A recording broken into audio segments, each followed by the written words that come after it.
Sometimes labels fail. Chapter 4. No.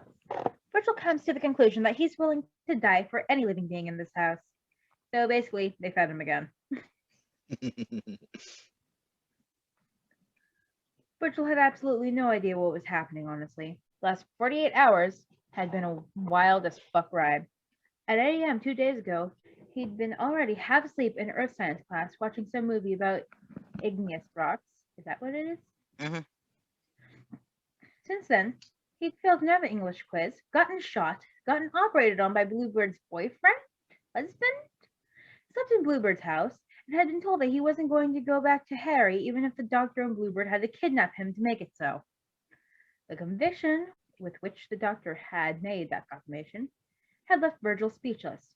He wasn't quite sure if he was ready to believe he really wasn't going to have to go back, but God did he hope he didn't. And for no other reason that he didn't want to face whatever punishment he'd get for not only missing school, but also not going home for 2 nights in a row. Last night they'd fed him dinner of spaghetti and roasted vegetables, and the doctor had brought him strawberry ice cream despite Bluebird's protests. You're a doctor! Exactly! I know more about health than you do! Cue irate sputtering. They're adorable. They are. After dinner, the doctor had helped him walk up and down the hallway a few times. He was really sore, but he could get around okay enough, which seemed to make the doctor happy. After that, they let him go alone for a bit, only to come back to check on him a couple of times before going to bed. He totally could have made an escape attempt. Of course, they did say he wasn't a prisoner, but still, they'd even let him sleep by himself despite knowing he was partially mobile. Virgil had let curiosity get the better of him a little past midnight and snuck out of the room to see if this was all for real. A glance into the room a few doors down let him know that they did actually fall asleep with him unrestrained in the house. He could have even taken a look at their faces if he was a jerk and brave enough to risk their ire, which he certainly was not. He made it down the stairs unhindered and found himself in a really, truly normal house. He'd found a dog, jumped on top of the chair in surprise when it yipped at him, and then pet the dog for about 20 minutes or so. Honestly, mood. Mhm. Then, unsure what else to do, he'd got himself a glass of water, making sure to clean, dry, and replace the cup, and went back to bed. Now, he'd just been woken by a knock on the door. Can I come in? The doctor's voice asked. It's your house, Virgil pointed out. Is that a yes? Yes. He opened the door and gave him a smile. Can I rebandage your wound? Virgil nodded, and he went off to wash his hands in the bathroom before changing the bandages. It looks good, he said, and Virgil had to take his word for it, because it looked pretty shitty to him, red and kind of swollen around the stitches. Then he handed him a change of clothes he'd brought and left to wait for him in the hallway while he changed. Once Virgil was finished, he led him down to the kitchen with a promise of breakfast. The dog trotted over expectantly, and Virgil carefully went down on his knees so he could pet it without pulling on his stitches. That's Missy, the doctor informed him. Missy yapped at him and hopped a couple of times to try to lick his face. Hello, Missy, Virgil said seriously. I would die for you. He, he jumped a bit when a hand ruffled his hair, but it was gone after a moment as the doctor walked over to where Bluebird was cooking. His hand got smacked with a rubber spatula as he reached toward his bacon. Oh my god. Yes, I love them so much. His hand got smacked with a rubber spatula as he reached toward a plate of bacon, but it didn't deter him as he snatched a piece away. That's for the omelets, Bluebird scolded as the doctor danced away. He tore the strip of bacon in half and offered one piece to Virgil. Virgil took it surprised and had to push Missy away as she lunged, quickly stuffing it into his mouth. Thanks, he said once he swallowed. He gave the disappointed pup another pat, which seemed to placate her, before carefully maneuvering his feet back under him and slowly standing back up. The doctor had moved to grab cups from a cabinet. What do you want to drink? He asked. Pineapple juice? Milk? Water? Tea? He would have said water, but Bluebird mumbled, Please consume the godforsaken juice, under his breath. The doctor reached over to smack him on the arm. What's wrong with the juice? Virgil asked. Nothing, the doctor told him. There's just a sale at Costco. Who needs a dozen glasses of pineapple juice? Bluebird asked. The doctor frowned at him. It was a good deal. I'll take the juice, Virgil said. Please. Just like, please, if it gets you guys to shut up. The doctor smiled at him and poured them each a glass of juice. Bluebird apparently didn't get a choice about the pineapple juice. And set them around the table while Bluebird flipped the omelet. The doctor then ushered Virgil towards one of the seats at the table. Virgil sat obediently and watched the man go back to the counter to grab a plate stacked high with toast. I can help if you want, he offered. Oh, absolutely not, the doctor jerked. Virgil fidgeted in his seat as butter, peanut butter, and 2 types of jam were set on the table along with silverware. Bluebird finished the omelet in the meantime and flipped it onto a plate. He set it down in front of Virgil before going back to the stove to work on another one. Virgil blinked down at the omelet. It wasn't quite restaurant standard, but it leaked a little bit of cheese out of the sides, and it was just slightly browned. It looked fantastic. Go ahead, the doctor said when he didn't move to eat it. No need to let it get cold. Virgil slowly reached for the fork, cut himself a piece of omelet, and put it in his mouth. The doctor really didn't seem angry that he was eating, so he allowed himself to enjoy the bite and take another. The doctor leaned forward, and Virgil tensed. He just grabbed a piece of toast and tossed it onto Virgil's plate. Wow, Virgil would die for any living thing in this room.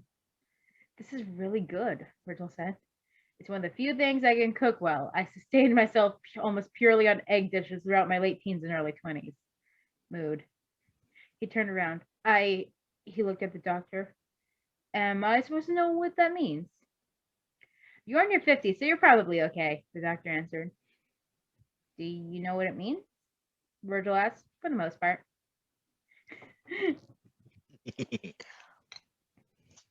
Okay. I was just like, okay, so Patton and I was thinking they were like in their late 30s. Holy shit, 50s? They're 50s. Oh. They're adults. They're adulty adults. They are adulty adults. They're so good at adultery. They're good at adulting.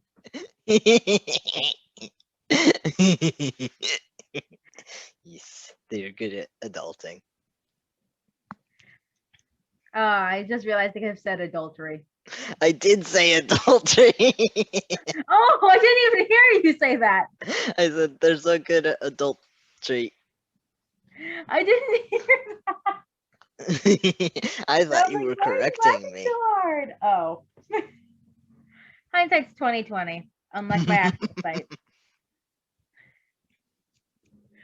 All right. Bluebird finished the second omelet a few minutes later and handed the plate to the doctor before turning back to cook his own. The doctor went about putting jam on his toast, and Virgil's hand itched to shove a piece of toast into his pocket for later. While the doctor was distracted and Bluebird had his back turned, it would be so easy. They'd been too nice to him for him to steal from them. Plus, he didn't know if they'd be asking for these clothes back soon, and he didn't want to have to deal with the consequences if they found him out. Instead, he drank a sip of juice. It was actually really good. He didn't know what Bluebird was complaining about, and worked on finishing his omelet while watching the other occupants of the room. As he pranced over to the doctor and pawed at his leg, he glanced over at Bluebird and quickly ripped off a piece of his omelet and fed it to the dog. Stop that!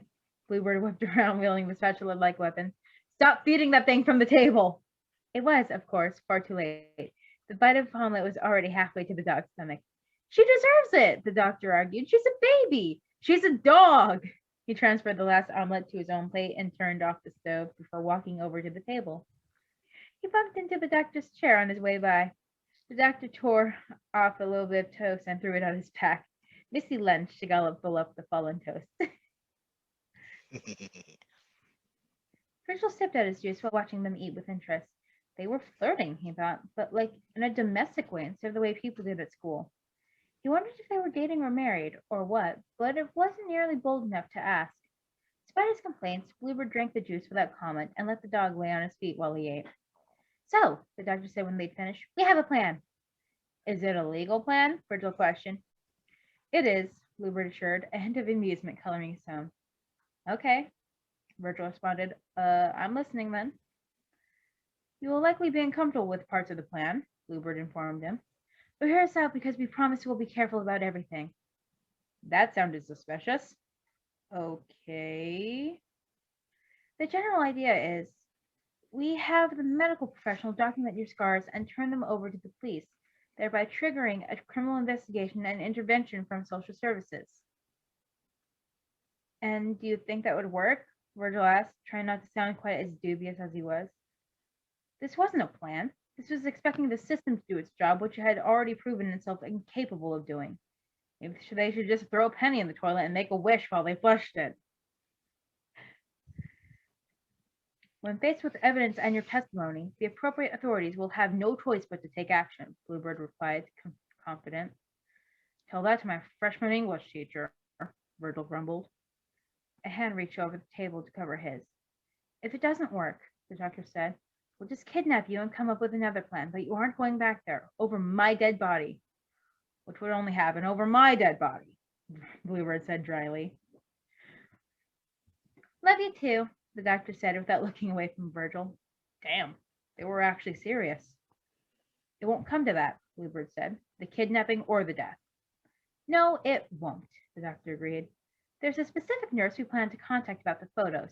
His name is Remy. He's really nice and will make sure the police get the right information. He's already proven himself willing to be discreet. We will transfer you into his care so there's a level of protection as to your actions as Shadowcaster from the police. Of course, the doctor interjected.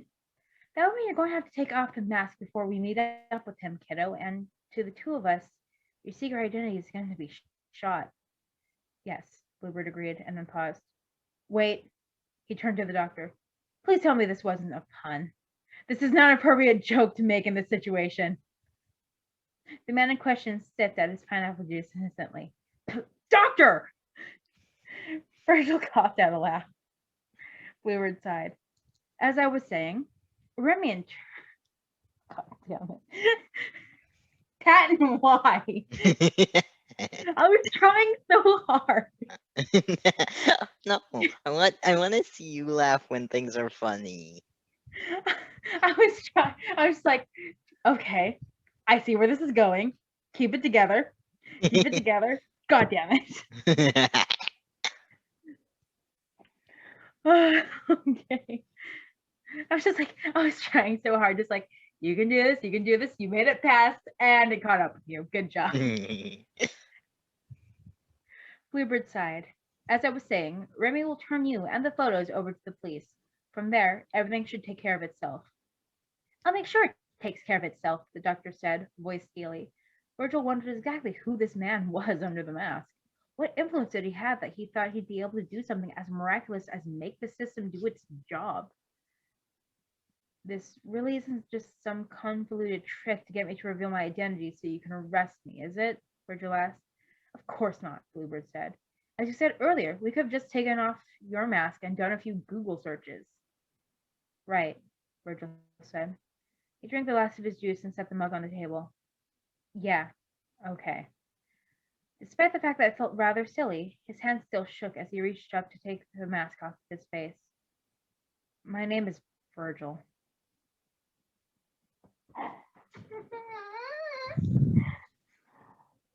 I am going to die, and I am going to die for this child. Oh my God. Sweetheart. Yes, he is. Oh, and I tried to slow it down because the second I saw that line, my first immediate my name is Virgil. Like when he's just trying to rip it off with that name, no. You got to slow this one down. Yes.